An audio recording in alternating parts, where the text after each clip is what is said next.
Mokabat sa 304 million pesos nga ayuda ang ipagawas sa DSWD sa Northern Mindanao aron motabang sa mga apektadong lugar tungod sa epekto sa El Nino.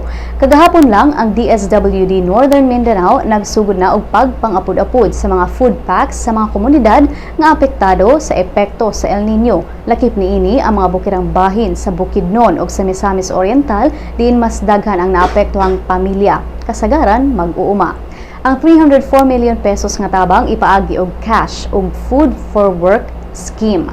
Matod ni DSWD Regional Information Officer Charmaine Tadlas nga gawa sa food packs adunay 134.4 million or 138.4 million pesos nga igahin sa ahensya alang sa Sustainable Livelihood Program alang sa mga apektadong pamilya. Ang programa nag-target og 10% sa total affected households nga makadawat og seed capital nga 10,000 pesos matag pamilya.